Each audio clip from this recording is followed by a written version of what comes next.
Dust protection cover आहे. Example मध्ये sir आपण 3 रुपयाची जरी पेन घेतली तरी पण त्याला समोरचं झाकण जरी नसलं तर ते पेन कामातून जाईल, कारण समोरचा जो नोजल असतो तो खराब होईल. बरोबर आहे ना सर? त्याच पद्धतीने याला डस्ट प्रोटेक्शन जरी कव्हर जरी नाही दिलं असेल तर काय होणार, तो खराब होऊन जाईल नोजल, म्हणून त्याला डस्ट प्रोटेक्शन कव्हर दिलेलं आहे. आता सर जरी एक्झाम्पल मध्ये 30 वर्षामध्ये आपण किती दिवस झाले घरामध्ये गॅस वापरतो, तेवढ्या दिवसामध्ये जरी आपल्या घरामधला गॅस सर लिकेज झाला असेल, बोलण्याकडे लक्ष ठेवा, ठीक आहे, लिकेज झाला असेल तर आपण गॅस एजन्सीला फोन केल्यानंतर गॅस एजन्सीवाले मग प्लास्टिकचा कव्हर पकडून येतात का सर घरी? नाही, मग काय वायसर पकडून येतात. बरोबर आहे. तो वायसर याच्यामध्ये टाकल्यानंतर काय होतं, तो लिकेज खतम होऊन जातो.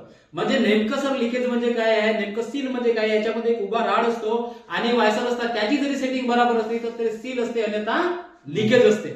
समजलं सर? आता बघा आपल्याला सील कसं चेक करायचं, जसं आपण टू व्हीलरचा पंक्चर कशामध्ये चेक करतो सर?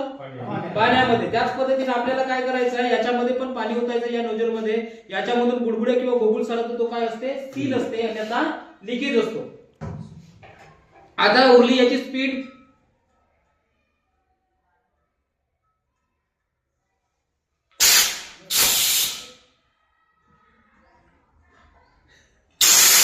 ही स्पीड तर 660 ची स्पीड आहे आणि एरोप्लेनची स्पीड आहे 475 ची. दोघांना जरी वन टाइम सोडलं तर पहिले काय जातो, गॅस सिलेंडर पहिले जातो, पण हा जसा वरती जातो तसा हा फुटतो. तुम्ही गुगलला युट्यूबला विचारू शकता.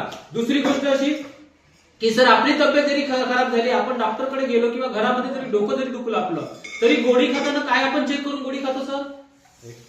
Expiry date. मग गॅस सिलेंडरचा आपण हंडा घरामध्ये घेताना आपण एक्सपायरी डेट चेक करतो का हंड्याची? हंड्याला एक्सपायरी डेट आहे आपल्याला माहित असून पण आपण चेक करत नाही. बरोबर आहे.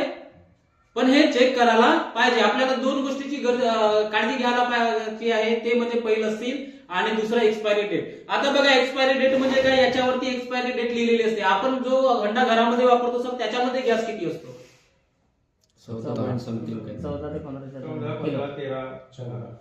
14 किलो 200 असतो त्याच्यामध्ये. कोणत्याही कंपनीचा जरी आपण गॅस वापरला तरी 14 किलो 200 असतो. बघा सर हे एक्सपायरी डेट आहे. 4 अल्फाबेट आपल्याला गॅस सिलेंडरवरती दिसणार, ए बी सी आणि डी. 5वा अल्फाबेट आपल्याला गॅस सिलेंडरवरती दिसणार नाही. ए म्हणजे काय, जानेवारी फरवरी मार्च, बी म्हणजे एप्रिल मे जून, सी म्हणजे जुलै ऑगस्ट सप्टेंबर आणि डी म्हणजे ऑक्टोबर नोव्हेंबर डिसेंबर. समजली सर माहिती? आता एक्सपायर गोळी खाल्यानंतर काय होतो?